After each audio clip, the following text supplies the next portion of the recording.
ယောသဝတ္တတံစီဝေအပတ္တံဥဒိယပေယံဧကဟံဇီဝိတံတိယောပတ္တတောဥဒိယပေယံလူတယောက်ဟာယုံနာဓမ္မသင်္ခါရတရားတို့ဤဖြစ်ချင်းပြည့်ချင်းကိုမသိပဲသိအောင်မလုပ်ပဲမပွားများပဲနှစ်ပေါင်း100အသက်ရှင်နေဆိုလို့မမြတ်ပါဘူးအဲ့ဒီအသက်ရှင်မှုဟာဧကဟံဇီဝိတံတိယောပတ္တတောဥရိယပယံယုံနာဓမ္မသင်္ခါရတရားတို့ရဲ့ဖြစ်နေတာပြည့်နေတာဖြစ်ချင်းပြည့်ချင်းနေမမြဲတဲ့သဘောတွေဆင်းရဲတဲ့သဘောတွေအစိုးမရတဲ့သဘောတွေ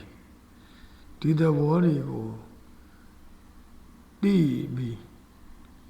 ဒီဖြစ်ချင်းပြည့်ချင်းတွေကိုသိပြီးတော့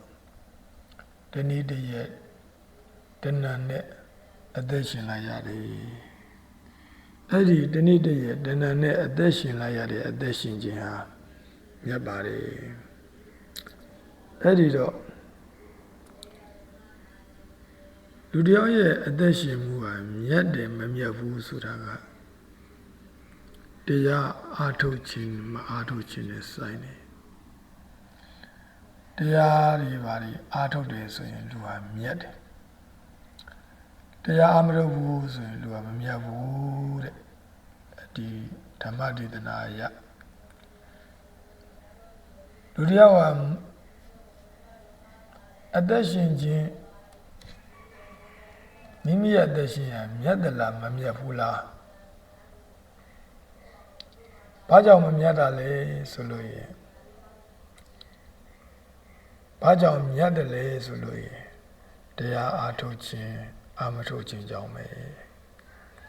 တရားအားထုတ်တယ်ဆိုရင်မြတ်တယ်အသက်ရှင်ရတာမြတ်တယ်အမြတ်ကျန်တယ်တရားအာမထုတ်ဘူးဆိုလို့ရင်တော့အမြတ်မဲ့ကျန်တဲ့အပြင်အရှုံးပဲကြာရှုံးခြင်းပဲရုပ်တရားနံတရားတွေဟာအမြဲတမ်းဖြစ်ပြီးတော့အမြဲတမ်းပြည့်နေတယ်ဒီရုပ်တရားနံတရားတွေဟာဖြစ်လိုက်ပြည့်လိုက်ဖြစ်လိုက်ပြည့်လိုက်နေတယ်မမြဲတဲ့သဘောဆင်းရဲတဲ့သဘောအစိုးမရတဲ့သဘောတွေဒီခန္ဓာကိုယ်ကြီးဟာ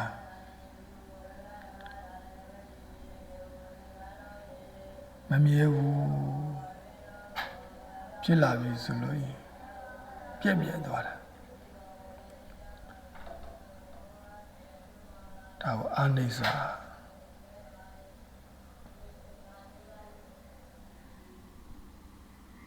ဖြစ်ပြီလို့ရင်ပြည့်နေတာချမ်းသာတာမှမဟုတ်တာဒါဒုက္ခပဲအဲဒီဖြစ်နေတာပြည့်နေတာတွေဟာမဖြစ်ပါနဲ့မပြတ်ပါနဲ့လို့တောင်းမှန်ခြင်းတောင်းမှန်တားမြစ်ခြင်းတားမြစ်ဘလို့မှတောင်းမှန်လို့မရဘလို့မှတားမြစ်လို့မရသူသဘောနဲ့သူဖြစ်ပြီးတော့ပြည့်နေတယ်ဒါအနတ္တပဲအသက်မရှင်ခင်မှာတရားရှာရမှာမသိခင်မှာတရားရှာရမှာအသက်ရှင်းနေတော့မှတရား